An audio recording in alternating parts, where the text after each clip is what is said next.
ಎಲ್ರಿಗೂ ನಮಸ್ಕಾರ ರೀ. ನಾ ಇವತ್ತೇನು ಸ್ಪೆಷಲ್ ತೊಗೊಂಬಂದಿನ ಸೂಪರ್ ಚಟ್ನಿ ಮಾಡತ್ತೀನಿ ನೋಡ್ರಿ. ಅದಕ್ಕೆ ಏನೇನು ಬೇಕು ಸಾಮಗ್ರಿಗಳಂತಂದ್ರೆ ಶೇಂಗಾ, ಪುಟಾಣಿ ಹಿಟ್ಟು, ಕರಿಬೇವು ನೋಡಿರಿ. ಪುಟಾಣಿ ಎಷ್ಟು ಒಂದು ಬಟ್ಲ ತೊಗೊಂಡು ನಾನು. ಶೇಂಗಾ ಸ್ವಲ್ಪ ಹುರ್ಕೊಂಡೇನಿ ರೀ ನಾನು. ಕೊತ್ತಂಬರಿ, ಜೀರಿಗೆ, ಕರಿಬೇವು, ಮೆಣಸಿನ್ಕಾಯಿ ಈಗ ಕಟ್ ಮಾಡಾಕತ್ತೀವಿ ರೀ ನಾವು. ಕೊಬ್ಬರಿನ ಏನಿಷ್ಟು ಸಾಮಗ್ರಿ ಹಾಕ್ತಾಳೆ ಅಂತಂದು ಬರೀ ಕೊಬ್ಬರಿ ಚಟ್ನಿ ಅಷ್ಟೇ ಅಲ್ರಿ. ಇದು ಸ್ಪೆಷಲ್ ಅಂದ್ರೆ ಪುಟಾಣಿ ಚಟ್ನಿ. ಪುಟಾಣಿ ಹಿಟ್ಟು ಹಾಕೋದ್ರಿಂದ ಪುಟಾಣಿ ಚಟ್ನಿ ಅಂತಲೇ ಅನ್ಬೋದು. ನಾವು ಮೂರು ಮಿಕ್ಸ್ ಮಾಡಿ ಮಾಡೋ ಚಟ್ನಿ ರೀ ಇದು. ಸ್ವಲ್ಪ ಈಡಾಗಲಿ ಅಂತಂದು ಮಾಡತ್ತೀವಿ. ನಾವು ಇಬ್ಬರೇ ಇರೋದ್ರಿಂದ ಸ್ವಲ್ಪ ತೊಗೊಂಡೆ. ನೀವು ಜಾಸ್ತಿ ಜನ ಇದ್ರೆ ಜಾಸ್ತಿ ತೊಗೋರಿ. ನನಗೆ ಹಸೆಕಾಯಿ ಒಂದು ಸ್ವಲ್ಪ ಜಾಸ್ತಿನೇ ಬೇಕು ರೀ. ಹಸೆಕಾಯಿ ಸ್ವಲ್ಪ ಒಂದು 7-8 ಹಸೆಕಾಯಿನ ತೊಗೊಂಡೆ ನಾನು. ಜೀರಿಗೆ ಅಂತೂ ಬೇಕಲ್ರಿ ಹೆಲ್ತಿಗೆ. ಸ್ವಲ್ಪ ಜಾಸ್ತಿ ಜೀರಿಗೆನ ಹಾಕೋತೀನಿ.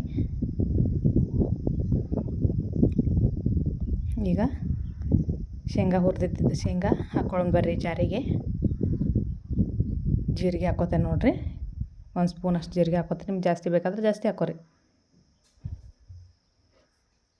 ಕರಿಬೇವು ಹಾಕ್ಕೊತೇನೆ ನೋಡಿರಿ ನಾನು. ಸ್ವಲ್ಪ ಜಾಸ್ತಿನ ಕರಿಬೇವು ತಿಂತೇನೆ ರೀ ನಾವು. ಸ್ವಲ್ಪ ಜಾಸ್ತಿ ಕರಿಬೇವು ಹಾಕ್ಕೊತೀನಿ. ನಮ್ಮ ಗಿಡ ಐತಿ.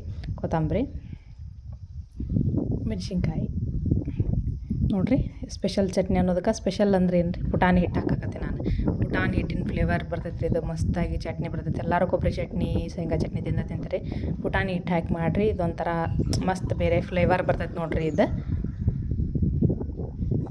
ಕೊಬ್ಬರಿ ರೀ. ಒಂದು ಕಾಯಿ ಹೆಚ್ಚಿಟ್ಕೊಂಡಿದ್ದೀವಿ ರೀ ನಾವು. ಒಂದು ಕೊಬ್ಬರಿ ಹಾಕ್ಕೊಳತ್ತೀವಿ ನೋಡಿರಿ.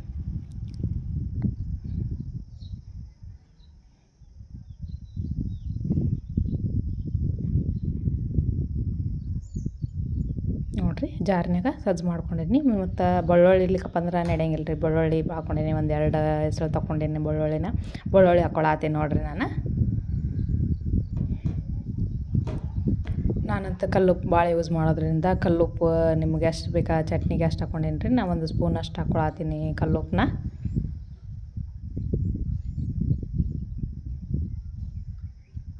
ಹೌದ್ರಿ, ಇಷ್ಟು ಉಪ್ಪು ಹಾಕ್ಕೊಂಡೇನಿ.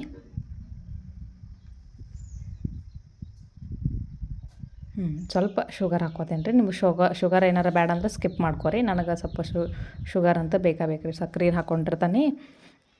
ಮತ್ತು ರುಬ್ಕೊಂಬಂದೆ ನೋಡಿರಿ. ಇವಾಗ ಆಗಲಿ ಹಾಕ್ಕೊಂಡೆ ರುಬ್ಕೊಂಬಂದೇನಿ. ಈ ಥರ ಸಣ್ಣಗೆ ರುಬ್ಕೊಂಡೆ ನೋಡಿರಿ. ಪುಟಾಣಿ ಹಿಟ್ಟಿನ ಘಮ ಬರ್ತೈತೆ ನೋಡಿರಿ. ಇದಕ್ಕೆ ಒಗ್ಗರಣೆ ಹಾಕ್ಕೊಳ್ಳೋಣಂತ್ರಿ. ಈಗ ಒಗ್ಗರಣೆಗೆ ಏನೇನು ಬೇಕಪ್ಪ ಅಂದ್ರೆ ಸ್ವಲ್ಪ ಎಣ್ಣೆ ಹಾಕ್ಕೊಂಡೇನಿ ರೀ. 1-2 ಸ್ಪೂನ್ ಅಷ್ಟು ಗ್ಯಾಸ್ ಹಚ್ಕೊಂಡೇನಿ. ಸ್ವಲ್ಪ ಕಾದಿಂದ ಒಂದು ಸ್ವಲ್ಪ ಉದ್ದಿನಬೇಳೆ ಹಾಕ್ಕೊಳ್ಳೋಣಂತ್ರಿ. ಉದ್ದಿನಬೇಳೆ ಚಟ್ನಿ ತಿನ್ನೋ ಮುಂದೆ ಮಸ್ತ್ ಫ್ಲೇವರ್ ಬರ್ತೈತೆ ನೋಡಿರಿ. ಸ್ವಲ್ಪ ಉದ್ದಿನಬೇಳೆ ಹಾಕ್ಕೊಂಡೆ ಸ್ವಲ್ಪ ಫ್ರೈ ಮಾಡ್ಕೊರಿ. ಕೆಂಪಾಗೋಂಗೆ ನೋಡಿರಿ. ಹೆಂಗೆ ಕೆಂಪಾಗೋದು ಉದ್ದಿನಬೇಳೆ. ಜೀರಿಗೆ ಹಾಕ್ಕೋತಾನೆ ನೋಡಿರಿ. ಸಾಸಿವೆ ಹಾಕ್ಕೋತಾನೆ ನೋಡಿರಿ. ಕರಿಬೇವು ಹಾಕ್ಕೊತೇನೆ ರೀ ನಾನು. ಜಾರ್ನಾಗ ಹಾಕ್ಕೊಂಡ್ರು ಮತ್ತು ಒಗ್ಗರಣೆಗೂ ಹಾಕ್ಕೋತೀನಿ. ನಾವು ಕರಿಬೇವು ಜಾಸ್ತಿ ತಿನ್ನೋದ್ರಿಂದ ಕರಿಬೇವು ಅಂತೇಳಿ ನೋಡಿರಿ ನಾವು. ಬರ್ರಿ ಈಗ ಒಂದು ಪಾತ್ರೆಗೆ ತೊಗೊಂಡಿನಿ.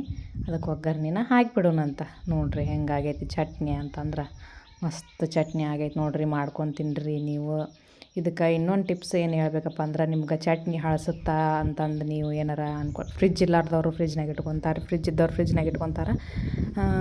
ನಾವು ಫ್ರಿಜ್ ಇಲ್ಲಪ್ಪ ಅಂದ್ರೆ ಇದನ್ನ ಕುದಿಸಿ ಇಟ್ಕೊಂಬಿಡ್ರಿ. ಅಂದ್ರೆ ಮಸ್ತ್ ಆಗುತ್ತೆ ನೋಡಿರಿ. ಇದು ಚಟ್ನಿ ಸ್ವಲ್ಪ ಕುದಿಸೋದ್ರಿಂದ ಚಟ್ನಿ ಹಳಸಂಗಿಲ್ಲ ರೀ. ಇದು ಒಂದು ದಿನ ಪೂರ ಇರ್ತೈತೆ. ಸ್ವಲ್ಪ ನೀರು ಹಾಕ್ಕೊಂಡು ಕುದಿಸ್ಕೊರಿ. ಈ ಥರ ಚಟ್ನಿ ಆಗಿದ್ರೆ ಲಾಸ್ಟಿಗಂತೂ ಸ್ವಲ್ಪ ಕೊತ್ತಂಬರಿ ಅಂತೂ ಎಲ್ಲರೂ ಹಾಕ್ತಾರೆ. ನೀವು ಹಾಕೋರಿ. ಕೊತ್ತಂಬರಿ ಹಾಕ್ಕೊಂಡು ನೋಡಿರಿ.